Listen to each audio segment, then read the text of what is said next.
عمران خان نے 25 مئی کو long march کی اسلام آباد میں کال دے دی ہے اور اس وقت میں موجود ہوں کوہاٹ میں، میرے ساتھ موجود ہیں ایڈوکیٹ خرم ذیشان صاحب۔ ان سے ہم جانتے ہیں کہ کوہاٹ میں جو جنوبی اضلاع کے قافلے جتنے بھی ہیں وہ جمع ہوں گے اور یہاں سے جو گیٹ وے ہے یہ جائیں گے آگے۔ ان سے جانتے ہیں کہ کوہاٹ میں کیا لائحہ عمل بنایا گیا ہے، انہی سے جانتے ہیں کہ جو رکاوٹیں رکھی گئی ہیں ان کے بارے میں بھی ان کا کیا اظہار خیال ہے اور باقی یہ کیا بتاتے ہیں۔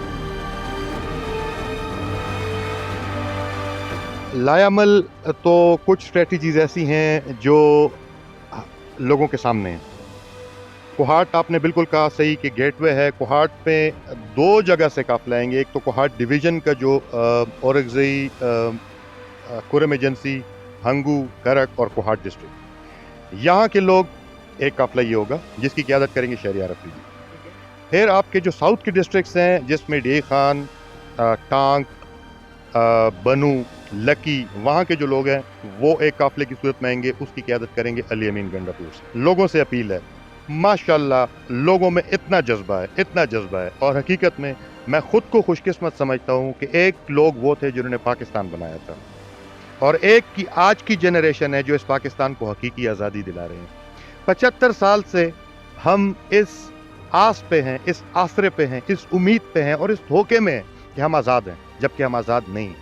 پاکستان میں کل ملا کے 150-200 خاندان، ان کے ساتھ آپ کے ملک کا ایک ایلیٹ طبقہ جس میں آپ کے ملک کے سرمایہ دار، آپ کے ملک کے مقتدر حلقوں پہ اوپر بیٹھے ہوئے لوگ، آپ کے پارلیمان کے کچھ گنے چنے چہرے جن کو الیکٹیبلز کے نام سے آپ جانتے ہیں، ان لوگوں نے مل کے پوری عوام کو ہمیں یہ ایک لالی پاپ دیا ہوا ہے کہ آپ کے ملک میں جمہوریت ہے۔ آپ مجھے بتائیں کتنے مزدور ہوتے ہیں اسمبلی کے اندر، کتنے رکشہ چلانے والے اسمبلی، کتنے عام غریب لوگوں کی کیا نمائندگی ہوتی ہے وہاں پر۔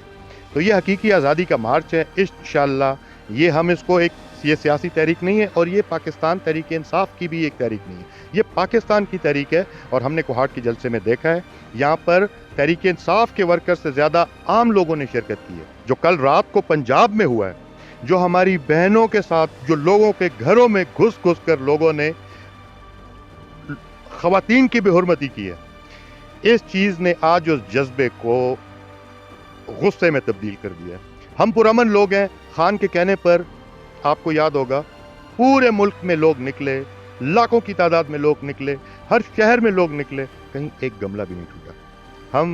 ہم نے احتجاج پہلے بھی کیے ہیں، ہم نے کبھی توڑ پھوڑ نہیں کی۔ ہم اپنا ملک ہے، یہ پاکستان ہمارا ملک ہے۔ جو پنجاب کی باؤنڈری ہے وہ ابھی سے سیل ہے، جیسا کہ ہم بتا رہا ہوں کہ خوشحال گڑھ پل ہے، وہاں پر کنٹینر لگا دیے گئے ہیں۔ اسی طرح آگے جب یہاں پر ہم جائیں گے تو برہان انٹرچینج پر آپ کے لیے رکاوٹیں ہوں گی۔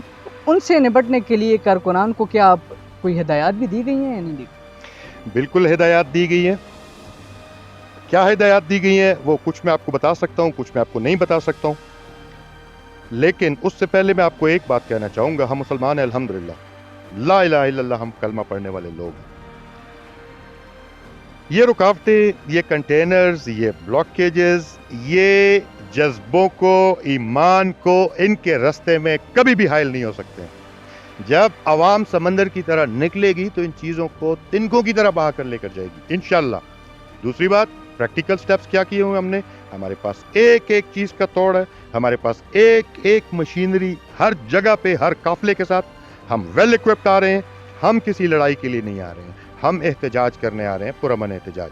لیکن پاکستانی عوام کے صبر کو مزید آزمانا بند کر دیں، ہمارے اس پیار بھرے لہجے کو ضرور دیکھیں، لیکن ان لوگوں کی آنکھوں میں جو خون اترا ہوا ہے اس سے بھی ڈریں۔ سارے ہمارے ورکرز جو ہے تو ان کو پتہ ہے کہ انہیں کیا کیا لے کے جانا ہے، لیکن جن لوگوں کو نہیں پتہ ان کے لیے پارٹی آپ کو ٹرانسپورٹ بھی دے رہی ہے، جن لوگوں کے پاس اپنی گاڑیاں نہیں ہیں۔ دوسرا، ہر قافلے کے ساتھ وکیلوں کا ایک آپ کے ساتھ اسسٹنس ہوگی، جو آپ کو کہیں بھی کوئی قانونی مسئلہ ہوتا ہے، کوئی آپ کو کوئی گرفتاری ہوتی ہے، کوئی اس طرح کا ہوتا ہے، تو وہ ہر کمیٹی ہم نے بنائی ہوئی ہے۔ ہر قافلے کے ساتھ وکلا کی ایک کمیٹی ہوگی، وہ آپ کو لیگل اسسٹنس دے گی۔ اسلام آباد میں کہیں پہ بھی ہو آپ، کوئی بھی آپ کو مسئلہ ہو، وہ کمیٹی کے نمبرز ہم نے لوگوں میں ڈسٹریبیوٹ کر دیے ہیں۔